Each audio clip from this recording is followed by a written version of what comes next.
Hi there. Welcome back to another quick and easy watercolor painting. I'm Rod Bergeron, and this is about the 5th time that I've failed today, so hopefully something good's going to come out of it. I wet the top 2/3 of that with my 3/4 inch brush, and I'm just going to put 2 streaks across it like that. And we're just going to let all that run together. My objective here is to put a tree, 2 clumps of trees on each side. So we're going to put a whole bunch of Payne's gray in here. We're just going to let it run into that water that's there. And we're going to put a whole bunch of Payne's gray here.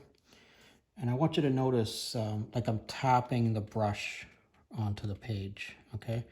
That's how I release the pigment from the brush. And you can turn the brush in different angles, okay? Just trying to get the paint off the brush and onto the page. All right, I'm gonna pick up a bunch of Payne's gray right from the palette, so fairly intensely. And then I'm gonna grab this is my #1 watercolor brush. And those of you that have watched me before know I've sharpened the end of it with a utility knife. And I'm just gonna put a bunch of tree branches in here, or maybe it's undergrowth, whatever it is that you want to be. And we're just gonna keep scribing up like that. And what happens is you're creating a little valley on the paper, and the pigment runs into that little valley and makes it quite a bit darker where you've scribed that line. So I'm gonna rinse that brush off, and I'm gonna pick up a whole bunch of this, which is sienna. And I'm just gonna put a streak of sienna across there like that, and a little bit more.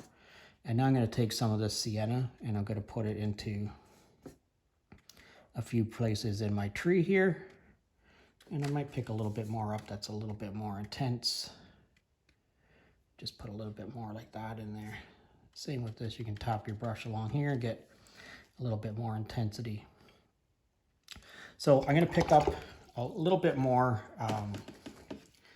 of this, which is Payne's gray, and I'm just gonna put a couple of dots, a couple of spots like that, and I'm gonna scribe out of this Payne's gray just to create some brush, maybe some darker grass or something across the front there. Okay, now I'm gonna take this brush and I'm gonna rinse it out really well, and I'm gonna pick up a whole bunch of yellow ochre here. I'm gonna drop this yellow ochre into a few places in my tree line, and the same here. I'm gonna drop this yellow ochre into a few places across here.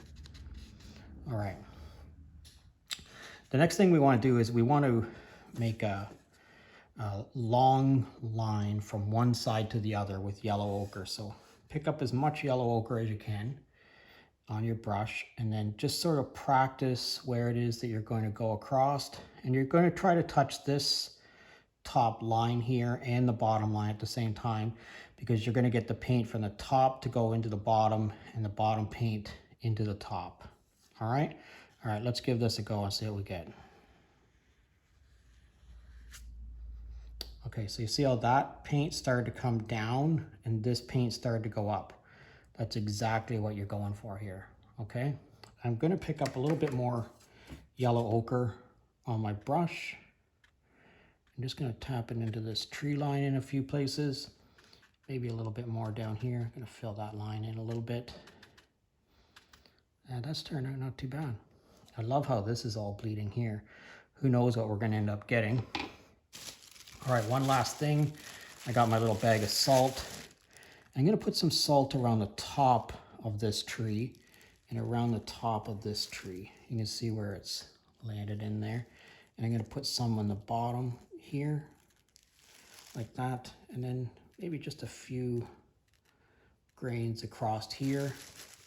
And in this little pool of paint here, I'm gonna put some in there too. I'm gonna be very selective about where it is that I drop the salt, okay? All right, now you need to just walk away. Just leave it alone, walk away, and let's see what we get. All right, let's check this out and see what happened. Look at what this salt has done across here and how that initial Payne's gray that I put in has been pushed way, way back into the background, and you end up with this very hazy tree line in the far, far distance. And then look at what's happened here, how this Payne's grays come out of here and the salt, all the color mixing and everything. See what happens when we put our little mat on. Yeah, that's not too bad. I like that. I really like what's happened in this tree line back here. All right, thanks for watching today. If you're currently a subscriber, thanks a lot. And if you're not currently a subscriber, please consider subscribing to my channel. I'd love to hear from you. I'd love to know what you think of the painting.